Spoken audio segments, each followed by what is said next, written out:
우리가 이제 연기를 딱 하게 될 때 굉장히 잘 파악하고 있어야 되는 부분이 있는데요. 내가 지금 실제로 연기를 보여줘야 하는 곳의 성격을 파악하는 게 굉장히 중요해요.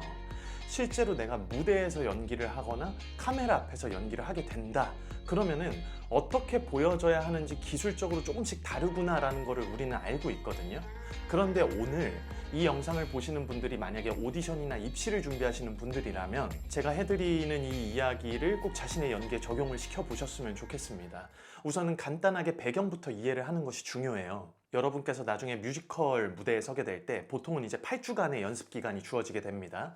연습을 하는 장소에는 대도구가 막 들어오기도 하고 소품 같은 것들을 실제로 사용하기도 해요. 그리고 이제 극장에 딱 들어가서 리허설을 하게 될 때 모든 것들이 다 준비되어 있는 무대 위에서 조명을 맞추는 테크 리허설을 하게 되고, 그 다음에 이제 의상까지 딱 갖춰서 입고 드레스 리허설을 다 마친 다음에 관객 여러분들을 만나게 되거든요. 촬영 같은 경우에는 씬을 딱 들어가기 전에 상대 배우하고 합을 맞춘다든지 어떤 얘기가 전해져야 되겠느냐라고 하는 것들을 감독님과 상의를 하기도 하고, 또 내가 어디까지 움직일 수 있는지 앵글에 대한 간단한 회의를 하기도 합니다. 제가 이러한 이야기들을 이렇게 해드리는 이유는 시험을 보는 컨디션에서는 이 모든 것들을 내가 혼자 다 해야 된다는 거예요. 정확한 표현으로는 내가 이 모든 것들을 다 보여줄 수 있어야 된다는 겁니다. 혼자서 무대를 꾸미고 연기를 해야 하는 환경 속에서 우리가 놓치고 있는 게 딱 하나 있거든요. 그게 바로 리액션이에요. 반응이라고도 하죠. 여러분이 이제 연습을 하시거나 연기를 하고 있을 때 어떻게 하고 있는지 한번 잘 생각을 해보세요. 첫 번째로는 우리는 당연히 그 인물을 연기하기 위해서 아주 철저하게 분석을 할 겁니다. 두 번째는 분석을 마쳤다. 그러면 그 뒤에 그 분석을 토대로 연기, 즉 행동하기 시작하죠. 여기까지 너무너무 자연스럽고 이렇게 움직여 나가는 것이 당연히 보편타당하죠. 정말로 잘 생각하셔야 돼요. 제가 왜 초반에 여러분이 연기하는 곳의 성격이 중요하다고 했는지를 생각해 보셔야 됩니다. 연습실에 서서 연기를 시작을 합니다. 그리고 우리는 앞에 상대방이 있다고 생각하고 대사를 막 하기 시작을 하죠. 여러분, 진짜 인물이 보이시나요? 아니에요. 여러분 시야에 들어와 있는 거는 하얀 벽일 거예요. 연습실 벽이요. 만약에 보고 있다고 상상한 상태에서 앞을 주시하고 집중하는 것처럼 연기하고 있나요? 그거는 멍하게 있을 때와 같은 눈으로 앞에 있는 사람들은 보여지게 됩니다. 내가 그렇게 멍 때리고 있는 듯한 눈으로 무언가를 막 얘기를 하고 연기하고 있다라고 하는 거를 심사위원이 그렇게 나를 보고 있다는 거예요. 분석한 것들을 가지고 대사를 할 때, 혹은 대사가 아니라 제스처나 동선까지 이어갈 때 인물의 감정을 안에서 가지고 있다고 믿고 말하거나 동작을 취하게 되면은 그대로 표현이 될 거야 라는 생각하시면 안 돼요. 자, 다시 한번요.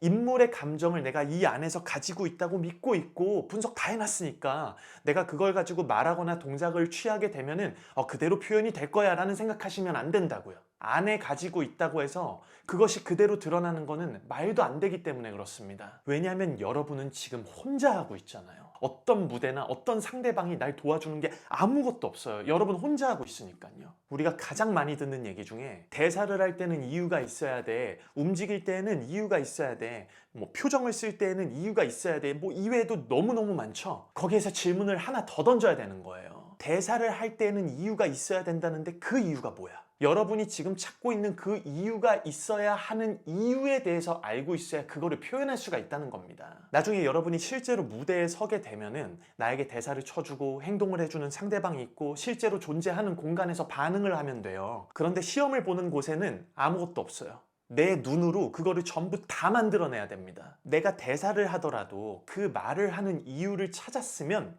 그것을 찾아야 하는 이유는 나를 보고 있는 심사위원들은 아무것도 주어진 것이 없는 상황에서 연기를 하는 나를 보고 있는 거기 때문에 우리에게 주어진 시간 안에서 나는 미친 듯이 누군가에게 혹은 어떤 공간 속에서 반응하고 있는 것을 보여줘야 된다는 거예요. 실제로 상대방을 보고 있다고 생각하고 안에 있는 감정을 드러내는 액션의 개념을 넘어서서 상대방이 나에게 어떻게 행동하고 말하는지 그것에 대해서 반응하는 내 모습을 드러내는 게 중요합니다. 액션만 계속해서 하다 보면은 대사 중간중간에 막아 뜨는 거를 느낄 거예요. 저도 그런 경험을 정말 많이 했었거든요.